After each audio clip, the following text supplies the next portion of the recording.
Mara nyingi hupenda kukwambia ya kwamba baraka zako zinategemea na wewe mwenyewe vile ulivyo. Maana baraka za Mungu hazionekani na macho haya, wala hazitafutwi na mwili huu wa kawaida, lakini zinakaa katika roho.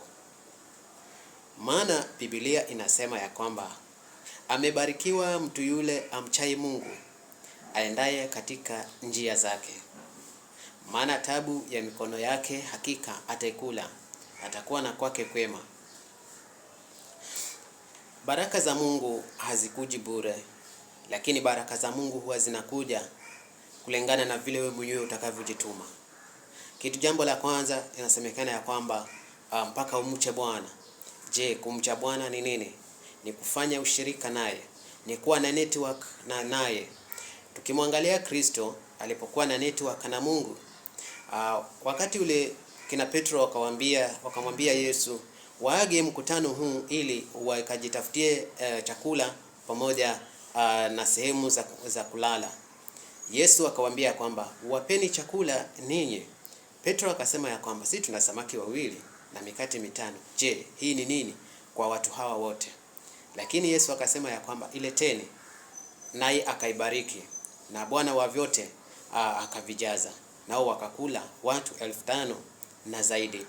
Lakini kitu cha kwanza, Yesu alikuwa na network na Mungu. Alipokuwa na network na Mungu mwenye vyote, tunaona ya kwamba kila kitu kilikuwa ni rahisi. Nataka niwaambie ya kwamba wakina Petro hawakuona zile baraka vile zilivyo, maana walikuwa wanaangalia na macho haya ya kibinadamu. Lakini tunaona ya kwamba Yesu, kwa sababu alikuwa na connection na Mungu, alikuwa anaona kiroho. Ndio sababu baraka zikawa zinafuatana naye kila mahali popote aendapo. Biblia inasema ya kwamba heri mtu yule asiyekwenda katika barazani pa wenye mizaha, wala hakusimama kwa njia ya wakosaji.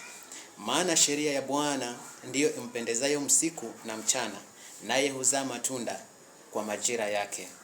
Nataka nikwambie ya kwamba baraka za Mungu zipo, lakini kwanza mpaka ufanye connection na Mungu, mpaka uweke network na Mungu. Na kuweka network na Mungu, nakwambia ya kwamba amebarikiwa mtu yule amchaye Bwana, aendaye katika njia zake. Ni lazima ukae katika njia za Bwana.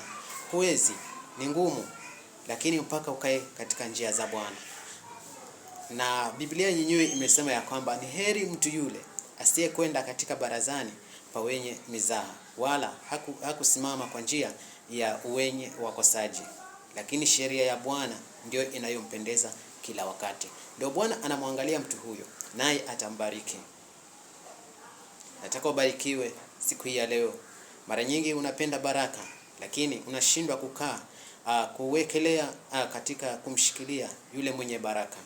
Haiwezekani, ni ngumu mpaka uwekelee kwa yule mwenye mibaraka. Usipende tu baraka, maana baraka hata kama utapewa baraka, lakini utashindwa kuzimiliki.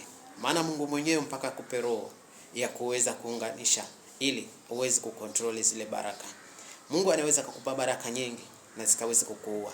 Anaweza kukupa baraka nyingi zikaweza kukugarakisha. Lakini yeye mwenyewe anapokupa baraka huwa anakupa na roho ili uweze kucontrol zile baraka. Nataka nikwambie ya kwamba inawezekana, lakini kwanza mpaka ufanye network na yeye Mungu. Utakapofanya network na Mungu, yote atayaachilia mbele zako, na utaona baraka zitakapomiminika mpaka wewe mwenyewe ushangae.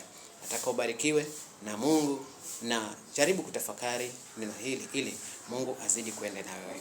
Mungu akubariki sana na akutie nguvu.